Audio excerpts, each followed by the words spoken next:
Le livre de Job, chapitre 31. J'avais fait un pacte avec mes yeux, et je n'aurais pas arrêté mes regards sur une vierge. Quelle part Dieu m'eût-il réservé d'en haut? Quel héritage le Tout-Puissant m'eût-il envoyé des cieux?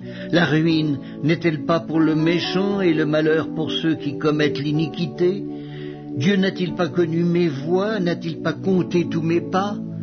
Si j'ai marché dans le mensonge, si mon pied a couru vers la fraude, que Dieu me pèse dans des balances justes, et il reconnaîtra mon intégrité. Si mon pas s'est détourné du droit chemin, si mon cœur a suivi mes yeux, si quelque souillure s'est attachée à mes mains, que je sème et qu'un autre moissonne, et que mes rejetons soient déracinés.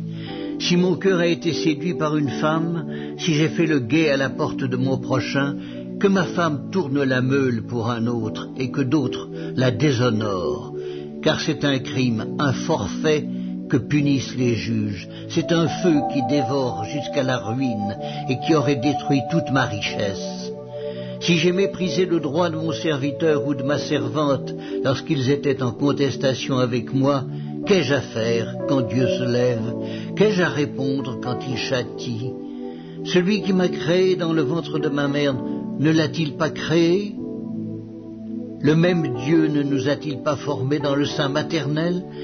Si j'ai refusé aux pauvres ce qu'ils demandaient, si j'ai fait languir les yeux de la veuve, si j'ai mangé seul mon pain sans que l'orphelin en ait sa part, moi qui l'ai dès ma jeunesse élevé comme un père, moi qui dès ma naissance ai soutenu la veuve, si j'ai vu le malheureux manquer de vêtements, l'indigent n'avoir point de couverture, sans que ses reins m'aient béni, sans qu'il ait été réchauffé par la toison de mes agneaux, si j'ai levé la main contre l'orphelin parce que je me sentais un appui dans les juges, que mon épaule se détache de sa jointure, que mon bras tombe et qu'il se brise, car les châtiments de Dieu m'épouvantent, et je ne puis rien devant sa majesté.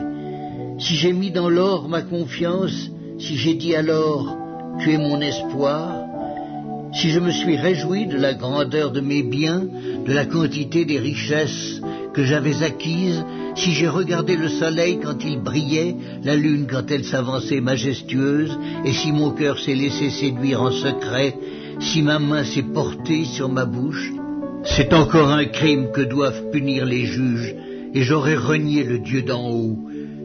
Si j'ai été joyeux du malheur de mon ennemi, si j'ai sauté d'allégresse quand les revers l'ont atteint, moi qui n'ai pas permis à ma langue de pécher, de demander sa mort avec imprécation, si les gens de ma tente ne disaient pas « Où est celui qui n'a pas été rassasié de sa viande ?» Si l'étranger passait la nuit dehors, si je n'ouvrais pas ma porte aux voyageurs, si, comme les hommes, j'ai caché mes transgressions et renfermé mes iniquités dans mon sein parce que j'avais peur de la multitude, parce que je craignais le mépris des familles, me tenant à l'écart et n'osant franchir ma porte. Oh, qui me fera trouver quelqu'un qui m'écoute? Voilà ma défense toute signée, que le Tout-Puissant me réponde. Qui me donnera la plainte écrite par mon adversaire? Je porterai son écrit sur mon épaule, je l'attacherai sur mon front comme une couronne. Je lui rendrai compte de tous mes pas, je m'approcherai de lui comme un prince.